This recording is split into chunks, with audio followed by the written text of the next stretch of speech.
Hello, and welcome to I Don't Get It, the pop culture Get Off My Lawn cast, the podcast featuring the hopefully open-minded musings of two early 50s curmudgeons as they bravely, boldly, and otherwise stare down their entertainment irrelevance, their rapidly increasing entertainment irrelevance. I am your co-host. My name is Noah Tarnow. I am the founder and the senior quizmaster of The Big Quiz Thing, the trivia game show spectacular. And joining me this episode and every episode, all the way from Amsterdam in Holland. Now, Holland, strictly speaking, is a province of the Netherlands. I feel like most Americans don't really understand the difference between Holland and the Netherlands. Yeah, it's strange. How would I even explain this? Well, technically, there's North Holland and South Holland are two provinces, and the two of them make up Holland. Which one is Amsterdam in? North Holland is where the bulk of the population lives. Really? Yeah. South Holland is all the country bumpkins and the Catholics. We call them Catholics here. Catholics. Hey-o! The rednecks of the Netherlands. No, it's actually true. They're Pineys. Like most of these places, the Low Countries, which Belgium and Holland would count because that was one individual kingdom for a long time. Right. Well, Netherlands means Low Country. Low Countries. In France, it was Les Pays-Bas, which literally Low Country. Literally Low Country. There is a Bible Belt through Europe, and it's like, really? Here's the question: does Senegal have a Bible Belt? Does Upper Volta have a Bible Belt? I don't know, but we do. Considering Upper Volta doesn't really exist under not that anymore. Name anymore. That's not that name. It's true. So yeah, the Bible Belt is called so because it's Catholic among all things. That's the strange thing about it too. But the prevailing religion in the Netherlands is Protestant. Protestant, right? Yeah, Lutheran Protestantism, that sort of thing, and that's same thing with Germany, same thing with Denmark. You assume that based on Martin Luther and all that, really held in there. The Protestants became the well, I mean, and you had a number of violent. How many wars were between Catholics and Protestants over the centuries? How many? One of the basic things most Americans know about Amsterdam is that there were Jews there too once upon a time, and I guess there are now, but not a happy story. Okay, so wait, I didn't. You haven't even said your name yet. You know what? Everyone's been waiting on tenterhooks. They've been wondering what I'm going to say this week. They wonder. Ding. No, my name is Bill Scurry. I'm the founder and proprietor of American Caesar Enterprises, which, Noah, I think that you could have anticipated this. This was inevitable. I'm a reseller of memorabilia pertaining only to Super Bowl 28, XXVII, wherein the Dallas Cowboys defeated the Buffalo Bills, who themselves lost their third consecutive Super Bowl of four consecutive Super Bowl losses.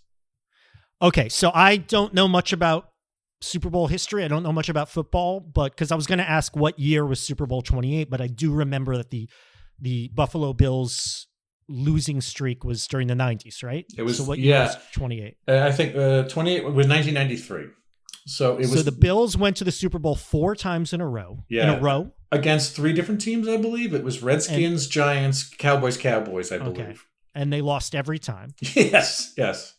Have they ever won the Super Bowl? No. They might have even been back in the previous in the subsequent 50 years after that. It's hard to tell. I'm not a football guy either as well. But there was a joke. Somebody said it's like an evil leprechaun visited Marv. Who's the I can't remember. Marv Albert? No.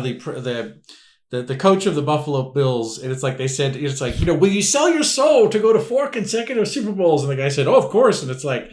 The monkey's paw was going to lose them all. He would lose them all. Right, exactly. Yeah. God, what a kick in the nuts that must have been. Can you imagine? Right. It's like of all things in the world. It's like bad enough you At least made it to the Super Bowl. Bad enough you have to live in Buffalo, and then it's like your team would lose 4 times consecutively. Hey, I am predicting that Buffalo is going to become a hot city because, ironically, climate change. We're going to get to a point where the southern cities are going to be less appealing because the heat ain't getting any better. And I think, Buffalo, Minneapolis, St. Paul, cities like that are going to become hotter prospects. I think there's a difference between landlocked northern cities and like the lake effect northern cities. It's like Buffalo has a finger on the scale of like those Chicago winters. It's like they're really bad Buffalo. It's I don't know. I as in East Coaster by nature, who's lived on the West Coast for 10 years, I miss the cold. I really do. when I was back in the Twin Cities a year ago in January, the cold was refreshing, bracing, made me feel alive, man. Look, made me you feel know what? alive. I had this conversation with my Dutch teacher the other day. It's like we vastly prefer this weather because it's like you can put something on, but you can't remove thank you. layers of skin as onto a Hellraiser Cenobite, Right. believe me. Thank you, exactly. When I go back to New York now in August and it's 90 degrees, I'm like, this is the worst. And then, of course, you feel guilty about using air conditioning because that's making the problem even worse. But yes, cold, and then you can go inside and have a cup of tea and sit by the fire. Come on, who doesn't like that? Really? Sit by a fire? What are you, a pyromaniac? What kind of sick fuck are you? I can't even believe it. Well, not that kind of fire. Anyway, thank you for listening, folks. So, yeah, we're getting old and we try to keep up with what's new and what's young. And Bill, I'm pretty sure I interact with children more than you do. But be careful how you phrase that, please. Yeah, well, good point. And I'm in the habit of every time I'm chatting with a kid, I'm like, hey, what are you into? What stuff you like? What stuff that's fun? What stuff that your friends are talking about to give us topics for the show? And I was recently chatting with 12-year-old Sarah Weiland, my niece, my favorite 12-year-old. And I asked her, what are the kids at your school into? And she mentioned, and I'd actually heard of this. Had you heard of this group before, Bill? No, there's no way I would have heard about it before. No. So the hottest girl group in the musical sphere. From the mouths of babes, Noah. She's 12. She's taller than me, almost. Well, that's not really a big achievement. So the hottest girl group at the moment is called Katseye. All one word with a K. Katseye. That's what Sarah suggested. I'm like, that's a good idea. I've heard of Katseye. You remember the game Katseye? The kids' game Katseye? It was a little like Hungry Hungry Hippo. It involved marbles. I knew the Stephen King adaptation from the 80s, Katseye, yes. But not this. That was a good movie. And then Katseye glasses. And anyway, Katseye was a game I played as a child. And I in preparation for this, I remembered that. And it doesn't even have its own Wikipedia page, but I did Google it. It was Anyway, I had it. I remember it. I'm sure it's out of print for like 40 years now. But we're not talking about that. We're talking about Katseye, the musical group. It is a sextet of young women, all 25 or under. Their names are Daniela Avanzini, Lara Raj, Manon Bannerman, Megan Skindiel, Sophia Laforteza, and Yunche Jung. I'm sure I butchered all those names. They are, as the names might suggest, they are quite multi-ethnic, but the group was based and founded in LA. It was not founded organically. It is the project of the Hybe Corporation, HYBE, which is most famous for having created quite a few of the hot K-pop bands of recent years, including most notably in our country, BTS. So they are a Korean company. Their American division in 2023 teamed up with Geffen Records, American record label Geffen Records, to create an homegrown American K-pop band for all intents and purposes. As CNN wrote, together they sought to create the world's first mainstream multiracial girl group modeled on the traditional K-pop framework, which includes catchy melodies, synchronized dance moves, and a strong emphasis on aesthetic appeal. So how did they create this group? They had open auditions, something like 120,000 young girls applied, and the process was documented via a streaming reality show called The Debut Dream Academy. And that, Bill, I had a little trouble distinguishing these two shows. Like at what point they narrowed it down to the 6. My first impression, but I could be wrong about this, so I apologize, is like The Debut Dream Academy narrowed it down to the 6 of Katseye. And then there was a show on Netflix called Popstar: Katseye, which showed their training, showed them working together, showed them figuring out how to become a group, the dancing, the living together, the getting to know each other, all that. So it was another quote from CNN. Prior to the series premiere, the contestants were trained for a year in Los Angeles through methods prevalent in the Korean Idol trainee system. Yes, it's a whole system, folks. Lack of sleep, torture. Yes. Starvation. Public approbation via internet, all that good stuff. Those are the methods. So it all led to their first song, which was aptly titled Debut, which was released in June 2024. It wasn't a big hit, but then their second single called Touch was released, I believe, in August of 2024, and a dance associated with it went viral on TikTok.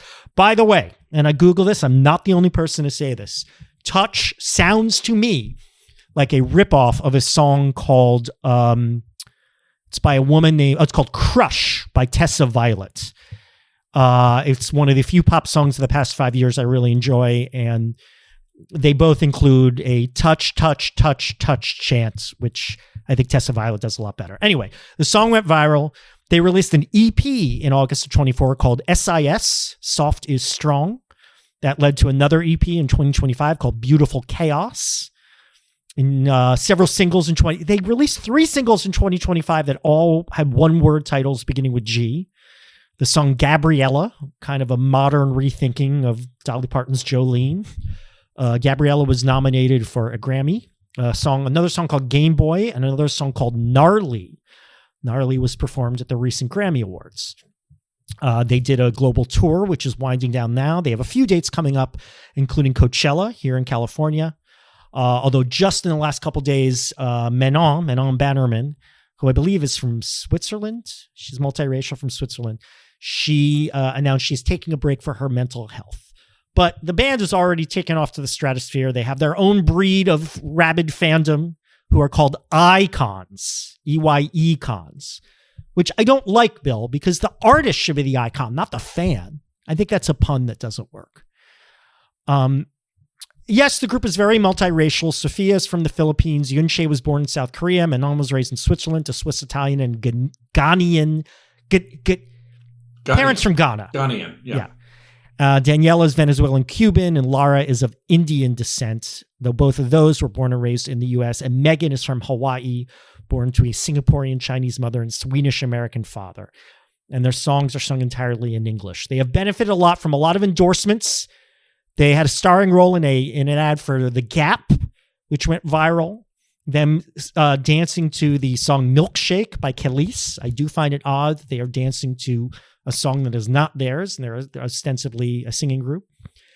And that ad felt like a bit of a rejoinder to the famous Sydney Sweeney jeans ad, which everyone talked about, but no one remembered what brand it was for, which she has good jeans, which seem to be, a eugenics cri de coeur, whereas the multiracialness of Katseye seemed to push back on that. And then they were just in a commercial during the Super Bowl for State Farm alongside Danny McBride, Keegan-Michael Key, John Bon Jovi, and Haley Steinfeld, which I found to be a dreadfully bad commercial. And again, them dancing to someone else's music. They were dancing to Living on a Prayer by Bon Jovi. So, yeah, girl group of the moment. Bill, totally up your alley. What do you think of Katseye? Yeah, it's only because your niece suggested it seconds ahead of me. Yes. That it was submitted to the stack of topics. Nepotism goes a long way. When you know someone in the I don't get it world, even in things happen. This 50-50 exploit, I'm being skunked out by nepotism in the confines of our own. You know what? You don't have... Ask your nieces. You technically have nieces and nephews, right? This is true, I do. Yeah, you're not that close to them, though. No, they're up in Worcester. You're right, and I don't. Yeah, they're living a whole different. I can add what kind of blocks they like, because they're really on the younger side. But how old are they? I want to say the oldest is 8 at the moment, and the other 2 are 5, 4. I mean, you should ask them. Come on, we've done stuff for 8-year-olds before. Yeah, it's true. All right. Well, look. Here's the question. To sum it up, it's like, well, I just in terms of like how do I approach what we're talking about here? We covered K-pop was one of our topics back in year 1. Yes, way back. Yeah, I mean, that was a huge... it was already established by that point. It's only gotten bigger since then. But we did kind of say everything that we could possibly say. I think we really beat the point down to some degree. But I mean, this is... Yeah, we were the last word on K-pop. No one ever needs to say anything ever again on the subject after we talked about it. Least of all, anything about demon hunting or K-popping or anything that you might think of along the way. But... you described it, and the what's written on the box is that this is factory built pop music. This is in a foundry, with the sort of big gigantic cauldron of molten lead that gets poured down. I think they were using more modern equipment than that, but I take your point. There's a smelting furnace that's coal fired. It's like that's the first pop group that was smelted. They're making there's stokers who essentially shoving coal into a large fire and all this stuff. It's the long tradition of the Brill Building, or Lou Pearlman, who's that pervy pedo from Florida who put together NSYNC and whatever back in He was a pedophile? I mean, he really? I think it was a sick thing. Yeah. But I mean, it's not just Brill. There's a whole spectrum between the Brill Building and Lou Pearlman. But you're talking about anybody who, Berry Gordy did this along the way. The pop music Svengalis are a long tradition. Yes. Astroturfing bands. So yeah, the thing is, it's like, but K-pop has only gotten larger in the time since, which is obviously, everyone knows that. That's not really a contention we need to argue here. I mean, the hook to Katseye is that this particular AstroTurf being sourced stateside is in addition to being Stephen Miller's worst nightmare, because of all these people who've come from different ethnic backgrounds and quite literally national backgrounds. They're here, I should say here, they're in the United States as guests of the state putting this together. At least two of them are. I mean, at least two of them have to be citizens, right? Yeah, right. But the others aren't. They're just, who knows how, under what. Well, if we're talking about, the ghoul Stephen Miller, citizen with an asterisk, if you.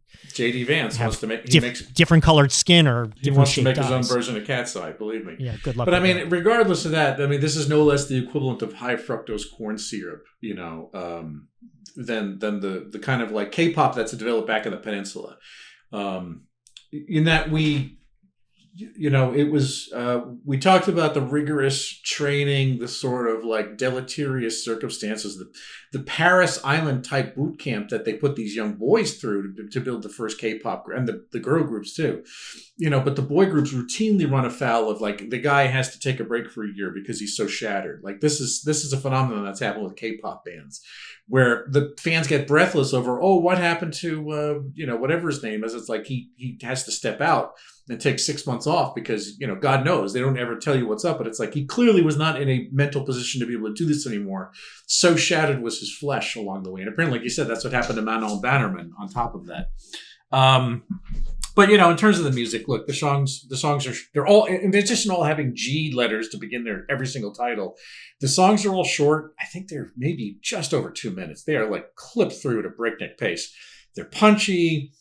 The Jolene thing, I mean, granted, I don't think anybody knows that, but it's like, that is something that will always sell, like a woman who, if we're supposed to believe that it's one of the Katseye girls who, themselves look like knockouts because they're styled to the nines, as if somehow there's a more beautiful woman named Gabrielle out there who's a threat to the man that they're coveting, like there's somehow a more, a beauty on a higher pedestal than the girls that we're looking at singing these songs. But, whatever. The image, the idea sells. That is a potent thing that girls would love to hear in songs, that sort of thing. But their image is maintained, or has been maintained, by this guy named Humberto Leon, who was one of the founders of Opening Ceremony, which he is their creative director. Yes, I didn't mention his name. And that's something very specifically American, I guess. Not that the Korean bands also have these gurus who put together their visual image in terms of the way they dress, what their image is going to be, what their design, how they're dancing, the general, the lookbook or the whatever you want to call it, the sort of vision board of what the idea of this is. So this one is a guy from, I think he's from New York. This guy, Humberto Leon, has been in fashion for a good long time. So he is 50 years old. He's older than the girls, but it's like he has, I think, downtown credibility. Again, having Opening Ceremony, which was a hip clothing store down on Howard Street. And I shopped there a couple of times. They had really nice accessories and stuff like that. How do you think it became hip? Because you were seen there. I put them on the map. And it's like, well, that's interesting. That's something other K-pop bands don't have. Unless, of course, I could be talking to my ass, because it's entirely possible that stylists flew from LA to Seoul to assist the building of K-pop bands a long time ago. I would imagine they did. Yeah, I mean, they got a lot of help from American and I think K-pop style is it's gone its own way, but at least in the early days, look, I'm no expert, was probably greatly informed by American It was style. very syncretic, yeah. I mean, that's why it's sold on the continent, and that's how it sells. Sure. It sells back to it, not the continent. I mean, it's not like K-pop isn't popular here. I live near Chase Center here, where the Warriors play, and not long ago I saw massive crowds going in, and what show was it? It was Blackpink. So K-pop fills arenas in the United States. Make no mistake. They will for a while. So, yeah, I mean, ultimately, the music really didn't do anything for me, but that's not the point. We weren't talking about this to find stuff we were going to put into our Spotify lists. But it was, the more horrifying thing was watching the process, the reality show process by which this was built. And that, I know that I already know that these kids are mistreated. They're already broken. They smashed them. It is like either cult training or, Marine boot camp, where you have to like get rid of the self and make them part of the core and teach these kids how to dance. Even the ones with no talent, apparently some of these people just were picked on looks, and they taught them how to dance and sing, having no skill. And it's like, that's really strange, because I thought kids would sort of show up with one thing that they were kind of an expert in, but it's like they had a lot of blank slate. There was a lot of like, gruel that they gave flavor and texture to along the way, simply because these girls looked the part. They were going to make them the part. And that is not new. It is just disquieting every time I see it. Look, while K-pop is everywhere, and we talked about it with our episode about K-pop and K-pop Demon Hunters, and have we talked about any specific K-pop act as an episode? Because we did it. It was such a big looper on the topic. This is an actual K band. Right. K-pop was one of those topics we talked about years ago, like TikTok, where like it was so big that it's Taylor Swift, that we since have done sub episodes effectively about it. Yeah. But this reminds me of the very nature of K-pop, which is that it is the apotheosis of the algorithm taking over arts, of a world in which creativity is so finely, as you said, a foundry. I mean, I think it's more a computer that the computer that's in the Batcave, the most high-tech equipment known to humankind, the kind of shit NASA uses, right? That is how creativity has been codified and subsumed by technology. Katseye, it's interesting. They're in these ads not singing their own songs. The music feels like just one aspect of the whole experience. It is not accurate to call them a musical group. They are a performance group with the musical aspect. And that way they remind me of Kiss, the band Kiss. I hate Kiss. That's fair. Kiss formed organically, but the whole idea of Kiss I always thought was more like a marketing project with a musical element, hung on the skeleton of a rock band without being a rock band. And in some ways this might be worse, because part of the idea of Katseye, the image of Katseye, the message of Katseye is it's about representation. It's about positivity.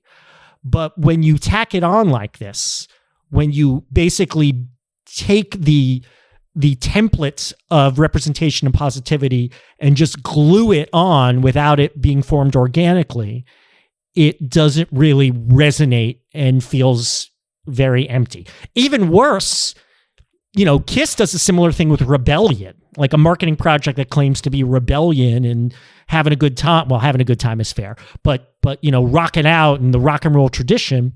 They're even trying to do some of that rebellion thing. Gnarly is an interesting song. Gnarly has this edge to it and is trying to sound tough and mean.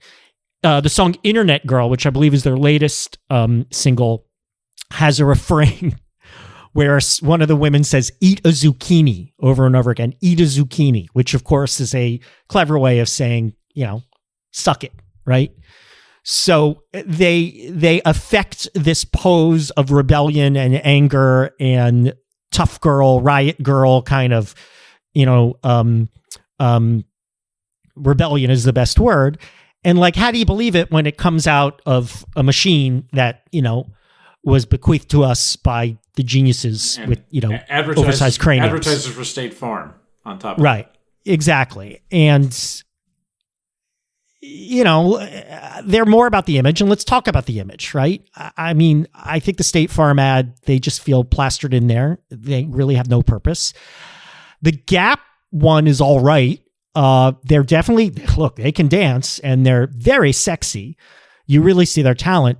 But what struck me about that is, they look different ethnically, but they all affect the same character.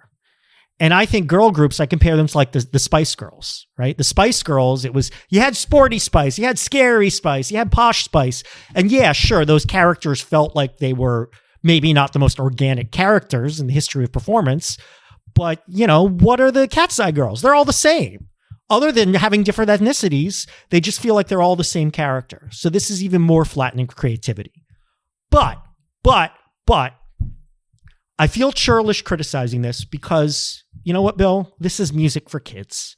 Yeah, that's true. This is music for children. This is Raffy. This is right. Wheels on the Bus. Basically, right. Yeah. And I feel fine if kids like this.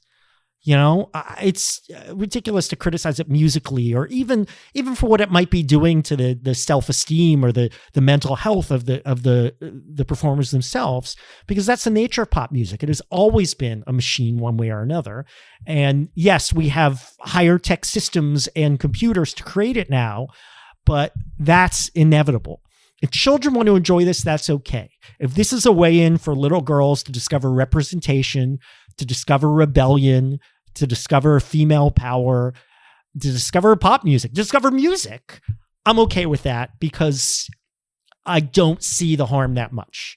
I will draw the line at adults being into this. And there was a line in a New York Magazine article about going to a concert, and they said something like there were just as many gay men in the front as little girls. That bothers me. And that yet another criticism I have of gay male entertainment culture being centered on shallow and boring stuff. Hands up, Gabriella.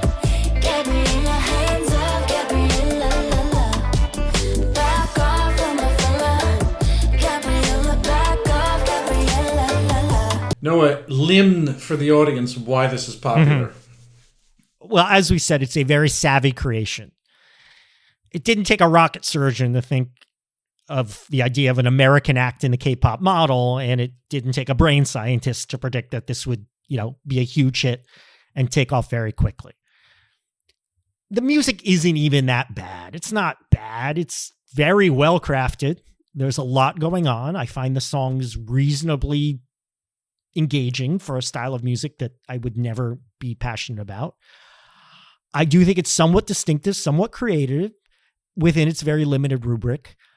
And it's so artificial, which explains its popularity. It was created in an AI factory, engineered for maximum 2026 popular appeal within an angstrom of, immaculacy.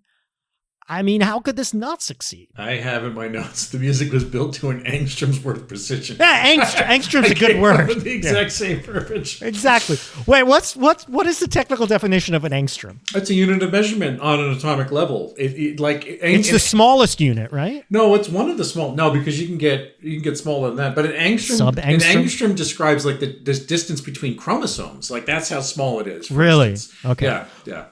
What's the distance between atoms? Good question. I'm off my game. No, there is one. There's definitely one. Yeah, there's a space. Anyway, angstrom is the word of the week, folks. Yeah, angstrom. But the algorithmic / AI nature. I have no doubt in my mind, and it's going to sound like I'm shitting on it just because I don't like it, and I'm going to describe it in these terms that sound so sort of harsh and punitive. But the reality is, it's like this is the structure. This is the reason for its design. It is algorithmic. It is built out of, I'm sure, AI prompts. It is artificial, like you say, and it's like, and I say artificial as a guy who likes to eat Haribo's, gummy bears. It's like there's plenty of artificial in my diet. Hey, that shit is delicious. It's fucking great. I don't eat it much anymore, but you mention it, and I'm like, oh, I miss gummy bears. Artificial flavoring is great. Every human being wants it. There's a reason why. Artificially fruit-scented food product item device. The cat that I feed loves artificially meat-flavored things, and it's like, it's designed, just animals and beasts are designed to, appeal to artificial things, appeal to them. Anyway, yeah, it's Yeah, I mean, but everything about it. Talk about that Angstrom's worth precision or that Angstrom distance precision. It's like it's the cutting edge of the image. It's the shade of lip tint and the rise of the denim, like specifically where it hits these people Yeah. on their thighs. Yeah, it's sexy. There's no two ways about it it. has It's hot. all the familiar sassiness the genre requires, and it's like not just this genre, but it's like music has relied on this sassiness since Elvis Aaron Presley, spelled with one A on his tombstone in Graceland, even to this day. Right, You know, which like- is wrong, right? That exactly. the tombstone is wrong. The tombstone's wrong, and it's never been fixed since then. Interesting. Yeah, but it's like that is the you're talking about what, like 70 years or so of pop music predicated on the idea that this is rule breaking, this is disobedient, this is sassy, all the things that you were saying before, and it's like it has all that stuff, and it also doesn't have key changes in the music, which. There's this guy on the internet who I think is worth an episode of the show. This guy named Rick Beato, who's like a music deconstructor. He runs a masterclass every single week, and he talks about like there's a way of looking at what the greatest songs in the mean that we've ever produced in terms of pop music. And one of the things that all great music has in common is key changes. Maybe it's causation, maybe it's correlative, who knows? But it's like this music doesn't have key changes. It doesn't have naughtiness. It doesn't do things that music might otherwise do, because that might accidentally produce something that would stick around in your head rather than the sort of ephemeral nature. This is like what this tastes like, or this sounds like what cereal used to taste like in the 80s, just filled with artificial flavor. It was just chemicals without a single bit of fruit juice or cocoa or whatever it is that you're supposed to be eating. It was the facsimile of sensation. And that's what this music gives you. And again, I'm not shitting on it, I'm just describing it. Gang, gang, gang, gang, gang. Gnarly. Gnarly. Everything's gnarly. If you were my niece's age, so a kid, if you were 12 and you were a girl, would you be into this music? Well, I think we could leave the girl part of it out. Cause Yes, let's leave that. Yeah, I mean, it's hard to relate to. When we were 12, I mean, we had the Mark I of sort of like, all right, I don't know if New Edition counts. New Edition, I think, was a little more organic. I could be speaking out of my ass here. I think New Edition might have known each other. That was like a Boston area. Yeah, I don't remember, but it was Maurice Starr. It was the same Svengali who later said, Oh, yeah. well, why am I messing around with, I did well with these black kids. I'll do even better with white kids. And then he came up with New Kids on the Block. Right, that's the thing. New Edition, New Kids on the Block, which was definitely, I think those were all from Boston. And Yes. Backstreet inherited them, and later you had NSYNC and 98 from Degrees. Orlando.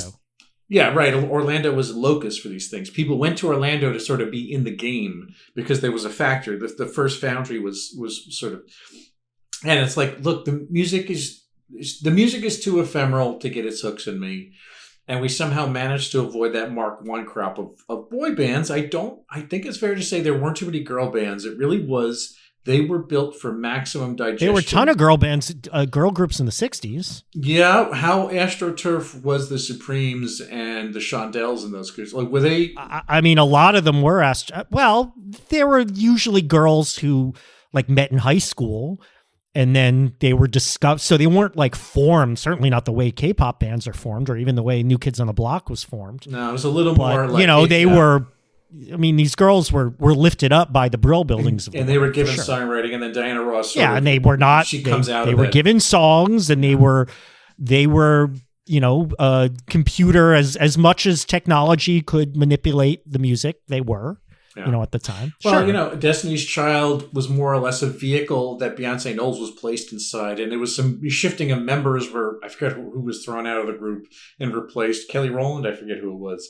But that was really did not pay attention to the history of Destiny's Child. I apologize. That was produced by the Knowles family to give their daughter exactly what happened. It's like that was preordained fate, is that Beyonce became a pop star and Destiny's Child served their purpose. So yeah, I mean we've been living in this thing for a while.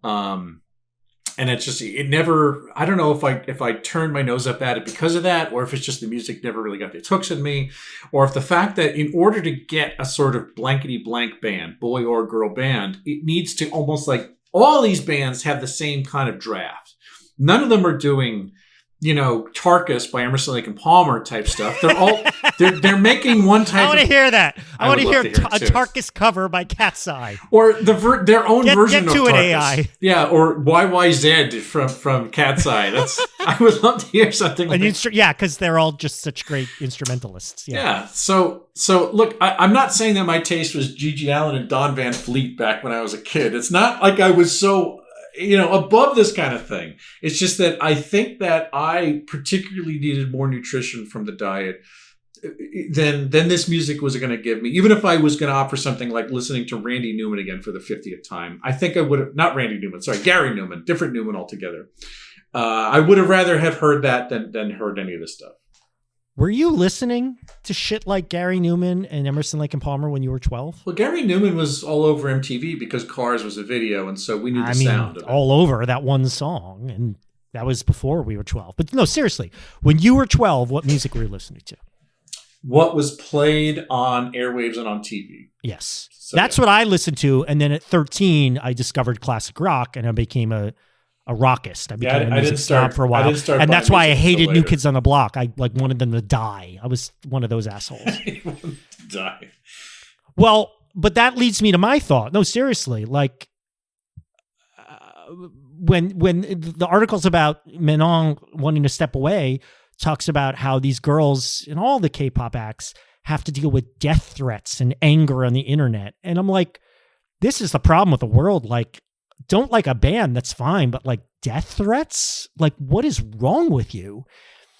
And, many times, and I said this on the show a lot, like, there but for the grace of God go I, that I'm not a young man now, because I am just afraid of what the corrosive elements of social media would have done to me, knowing some of the dark thoughts I had at the time. Yeah, but the death threats, the fact that they build in, it's not an unintended consequence. It's like a designed byproduct of what they're doing, is that these girls now have to live in a world because they're so accessible to the fans and everyone has an opinion, that having death and rape threats as part of that that's just part of the design of these groups. That's fucking crazy. And everyone goes to 11 because that's what social media does. Everyone's angry all the time. Everyone takes everything to the worst extreme. Oh, you disagree with me on this one issue? You're a genocidal, pedophile. The flesh of these girls is fed into the fucking abattoir. That's insane. Yeah. So I really, imagining myself being 12 now, like, it's pretty harrowing, because I'm imagining I would never have any use for this music. And I would, as much as I say this music sucks, but I'm like, I can't get worked up about it now. I didn't have that self-possession then, and I would get worked up about it. And I'm afraid, and, I'd look at these girls, I go, this is the whole incel thing. Why do they hate these girls? Because these girls won't fuck them, right? And at 12 years old, yeah, you bet I was interested in girls romantically, and girls didn't like me. And I'm really afraid if social media now had existed then, it would have pushed me into a much angrier and more toxic place. Incels aren't born, they're made. You're absolutely right. Yeah, exactly. And I'm very thankful that, I was not lured into that world. Hey boy, I ain't tryna. Hey boy, I ain't thinking about you. I'm thinking about you. Loving you's a hey boy. Noah, give me an apocalyptic reading of this. Which of the seals does it break open for us? No, I'm going to be positive about this. There has always been garbage pop music, garbage pop culture, and it never destroyed the world. And, garbage creativity always inspires an alternative. And there always will be. Especially, and Bill, this is where I'm going to be positive, especially in America, the land of the free. I will be positive and say that despite Katseye having a moment now, and perhaps having many more moments in the months and years to come, K-pop will never attain the dominance here in the United States that it has in Korea, because our culture simply will not allow that. Yes, it'll be popular. Yes, they'll fill arenas. Yes, there'll be another Katseye around the corner. Sure. But the more Katseyes we get, the more alternative acts who, yes, don't sell as many records and aren't as popular and don't fill as many arenas, but you cannot have... Oh, you mean the predominance. Okay, I understand. Boring, flat, entertainment here without inspiring not necessarily good art, but at least creative art. And this is one of the things I love about our country. Yeah, it's possible fascism will happen here politically, but I don't think we will ever have music fascism in the United States because we are just too diverse and just too creative to allow that to happen. That is my belief in the power of creativity in my country. No, that's fair. That's fair. That's a good way to put it too. Yeah, like we've had 6 billion facsimiles of the same artifact released into the world. In fact, it's like, have you ever seen a seahorse give birth? I can't say I have. I'm sorry. There's and the female seahorse has like a cloaca essentially, and what the seahorse does is emits. The male seahorse carries the baby. Carries the babies, right? But it's like once they're born, it carries the babies. So it's like there's a ejection of almost like a jet stream of larvae that shoot out in a concentrated hose, essentially from the center of the seahorse, and that's what these bands look like. It's like there's a deep sea rift that is just essentially sending out this chemotrophic jetty that's coming from this vent in the bottom of the ocean, creating more and more K-pop bands by the day.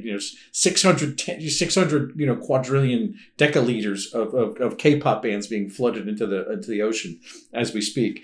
But it's like the thing is, this is the same music as all the other same music. I mean, it's a vital part of your niece's diet. It is very predictable that it would come from her. I mean, I actually don't think she's that big a fan. I think she's just telling me like her friends at school are into them.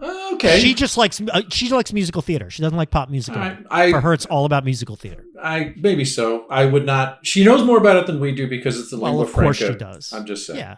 But it's like, okay, I was just saying it's still part. It would not be. We would not have heard this at all. But it's kind of something. It's more of her cultural purview. I can't fault her and her colleagues, her co-workers at Child Incorporated, on the factory floor of being a young person. Whatever growing up in California, has done to your family's brain.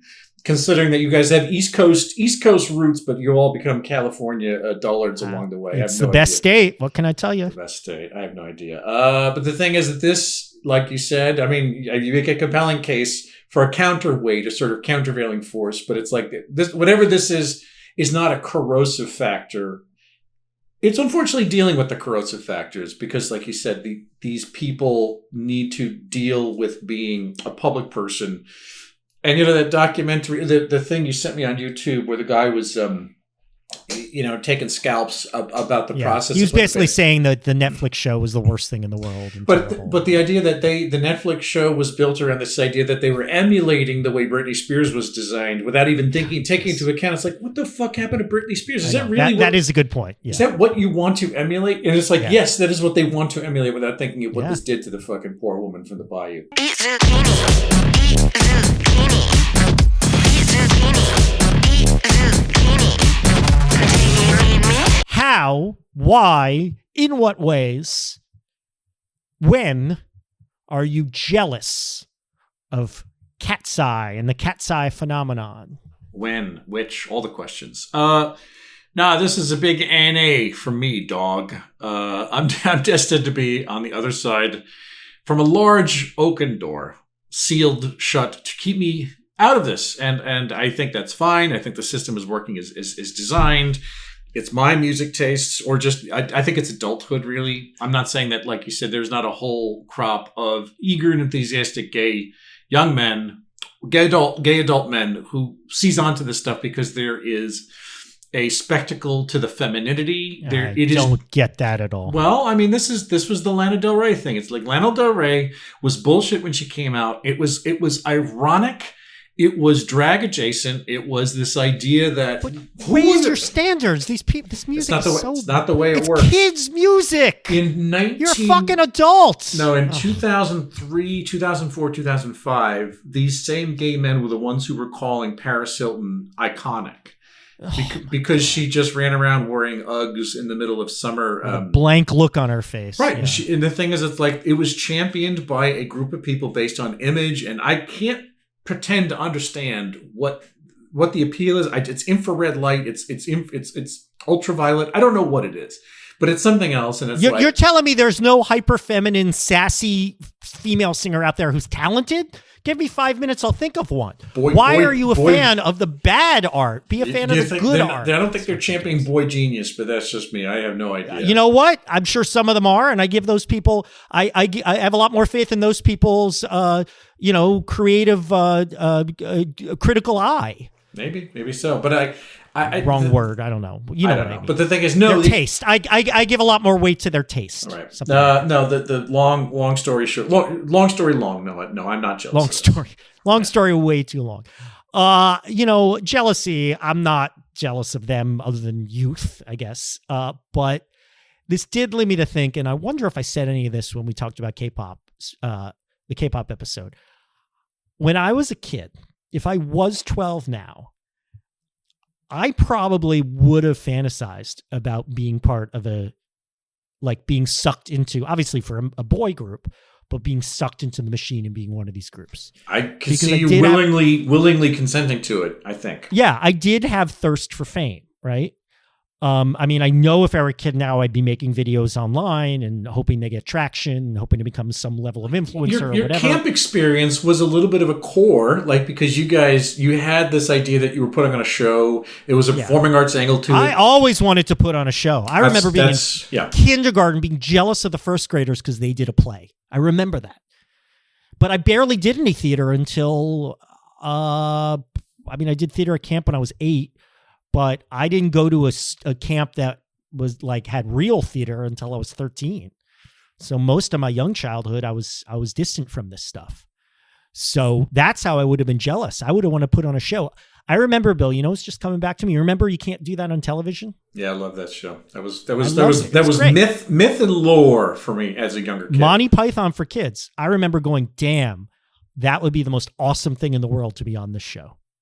Yeah, I didn't live in Toronto. I had a huge envy complex for Christine McGlade and those guys. Yeah, that was really something about what they got to do. Yeah, it was a dream. How much fun would that have been? Too much. So I'm seeing myself Mom, my parents, I even talked about auditioning for stuff and no way, especially something like this. But I would have fantasized about joining a boy band, and it would have killed me if I had done it. It would have been. I never would have made it through the audition, but you know what would have been cool. Here's what I'm curious about. I had some talent, right? Not enough to be in a K-pop group, but I wonder if I would have made it to the second stage. I think I might have. Well, there's something to think about. You have delicate little features, and you were a small little man boy, so that would have been in your favor. I was a little man boy that they could have easily shaped like a piece of clay. And I was definitely game. I might have made it past stage 1. I think so. So, no, where would you rank this god-awful abomination on our Felonian scale? Where would you put it? Very simple. You take 1/8 of K-pop, you multiply it by Brandy Melville, right? Marketing, girly, all that. And then you subtract 73.1428. And you arrive at Katseye. I still feel backbitten that there was no person named Brandy Melville. That was just a sort of Arthur. Yeah, that's right. And I was going to say Arthur Treacher was a man. Right. Yeah, it's hard to know. Gorton's Fisherman. There was no Betty Crocker. That is true. There was no Betty Crocker. Yeah. There was a Duncan Hines, though. For me, this is like that Glambot thing that we covered, I don't know, it was two years ago. Well, look, Glambot exists in one specific place. It was facile. It was a machine that was invented by an image driver, somebody who, what was it, a circular camera? No, it was an armature of a camera. Yeah, like a robot camera. Right, and the thing is, it had one sort of push-in gesture. The idea is that it was supposed to create a moment that would go into a GIF. You're making people into living GIFs on a camera, just on the red carpet via this camera. It was designed to sell celebrity with an over-designed image. I'm sure that as a happy side effect, it was also designed to increase eating disorders and other dysmorphia along the way. All right, Bill, that's it. Katseye, you're going to hear it around. See, now you're going to recognize a song the next time you're in the convenience store. What do they call convenience stores in Amsterdam? Das Convenience Store. No, actually, I have no idea. Really? Winkel. They call everything is a winkel around, yeah. Winkel? Yeah, Winkel. That's a shop. What does that mean, literally? Shop? Literally shop, yeah. Okay. So anyway, you're going to hear these songs emanating from speakers. I promise you. Emanating from speakers. Perhaps. So now I'm curious. Wait, has Katseye played in the Netherlands? Do a little wrap up. I'm going to look that up. Go ahead. All right, I'm going to do a wrap up here. So if you guys would like to find past episodes of our show, look on Spotify, Apple Podcasts, Soundcloud, Google Play, and YouTube, of course, where there is a static image that plays out while the audio. You can essentially watch us, listen to us on YouTube, whatever, over-explaining it. Skeet to us at noandbillshow.bsky.social. Write to us, noandbilldon'tgetit@gmail.com. Give us a review because we love the approbation. At billscurry.bsky.social is one of my socials. At William Scurry on Twitter and Insta, that exists. Facebook, all these things are out there for you to find. I'm on Threads. I'm on, I don't know, I guess that's pretty much it. YouTube.com/AMCaesar. Social media is evil, by the way. We shouldn't be using it, but you know, while we're in hell, probably not. YouTube.com/AMCaesar is where the video stuff winds up. And Noah will tell you once he's done trying to figure out if Katseye has played. Katseye has never played in the Netherlands. Yeah. But, you know, they're just getting started, kids. Yeah, I'll be there day one. Day one, I'll be there. Day one, you'll be online. You'll be the one straight adult in the audience. I'm all about the Big Quiz Thing. Go to bigquizthing.com, the finest in corporate and private live trivia events anywhere and everywhere. And Bill, next week, I'm headed to New York City, back home. It's so close. It's so close. It's hurting me. March 2nd, Monday, March 2nd, I am going to be hosting a rare Big Quiz Thing public event where it all started at the Slipper Room on the Lower East Side.